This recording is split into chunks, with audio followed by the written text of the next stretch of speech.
Hi, this is Lexington Prosecutor News, and I'm Abigail Watkins. We're here at the 2012 Kentucky Prosecutors Convention, and behind me is everyone registering for the day.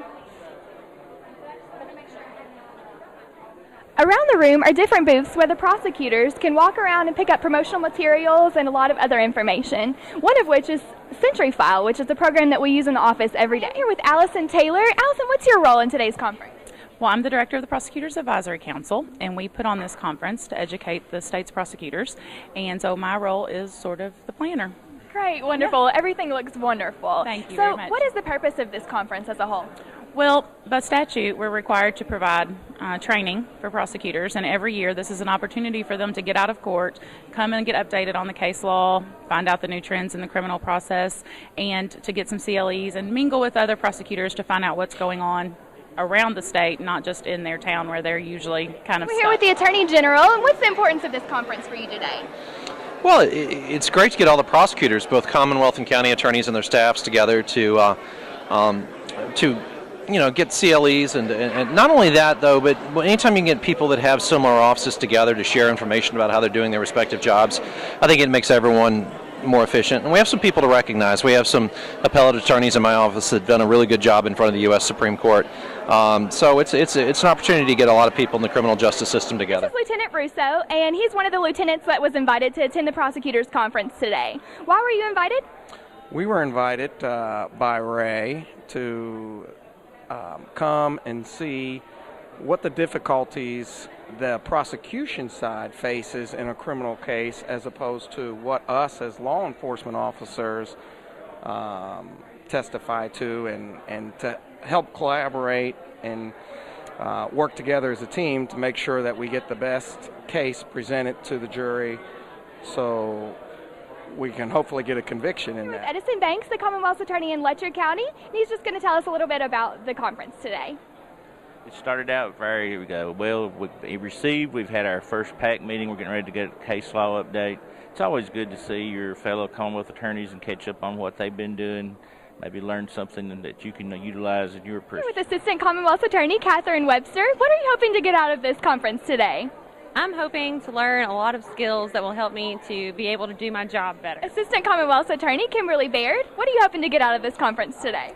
Well, every year our office looks forward to this conference because it always gives us great information about how to prosecute cases, new case law that's coming up, and those kinds of things. And so, I expect nothing less this year. Great, thank you. I'm here with the Commonwealth Attorney from Pike County. What's your name, sir? I'm Rick Bartley, the Commonwealth Attorney in Pike County, serving my 12th year as Commonwealth Attorney. It's so nice to meet you. What are you hoping to get out of this conference today? Well, I always try to pick up at least one good thing that I take back, and then it's been a success. So I'm really looking forward to learning some more about the House Bill 463, how other Commonwealth attorneys are dealing with it.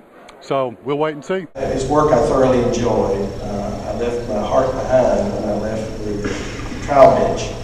And the opportunity to work with some of the finest Commonwealth attorneys. I'm here with Assistant Commonwealth Attorney David Startzman. And David, this is your first conference, correct? Yes, it is. What are you hoping to gain out of the conference? Just knowledge and just get to meet a lot of people and all kinds of stuff like that. So great, that's wonderful. Thank you. Thank you. I'm here with Ryan Conroy.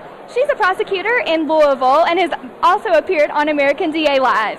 Ryan, what are you hoping to get out of this conference? Well, every year it's a good chance to catch up with people, but also to learn some updates on the law.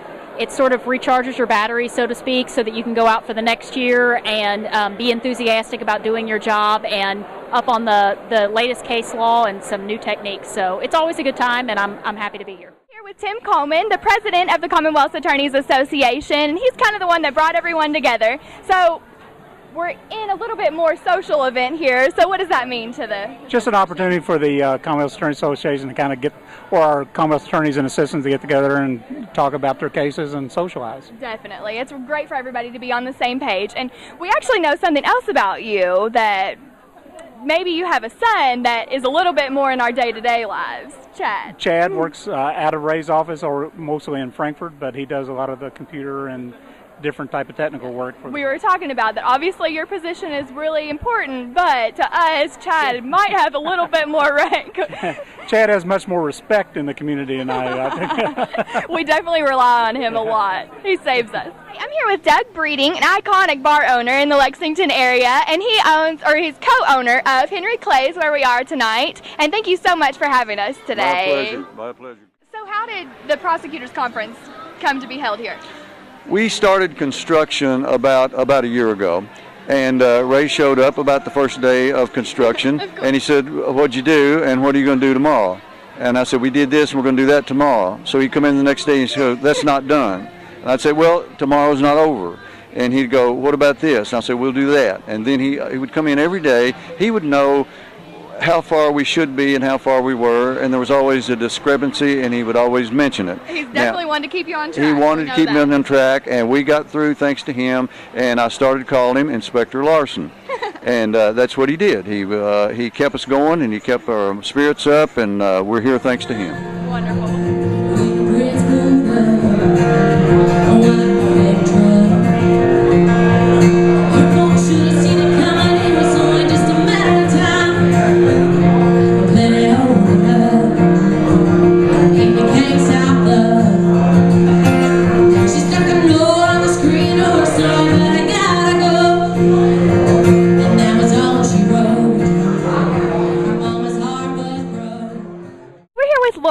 Our entertainment for tonight's reception, and you might recognize her from American Idol. How was that experience for you?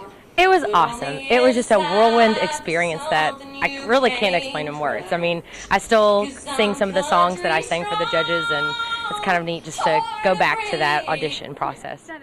And how has that experience opened more doors for you to play music around the area? Well, just so many people. I've played around here for years, but so many people, it's hard to kind of make your spot in a town where there's so many different musicians.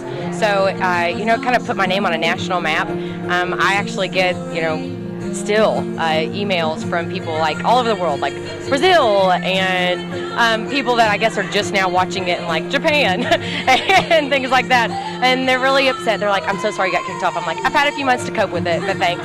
But yeah, I mean, it's just opened so many doors, so many different parties and things like this. And we learned on the show about your charity work that you do. So how has being on the show affected that? I am the director of STRIDE, which is a program for adults with disabilities, and we have gotten donations. I made sure that we had a website that was set up amazingly for donations for the night that I was on TV. And so we have got donations from California, from all over the place, and now it's kind of become a name that people know around town. Beforehand, I'd be like, "I'm the director of STRIDE." People were like, "What's that?" Now, actually, lots of people are like, "Oh, that's so awesome." I didn't, they didn't know what it was before American Idol. Wonderful. Thank you so much for performing for us tonight.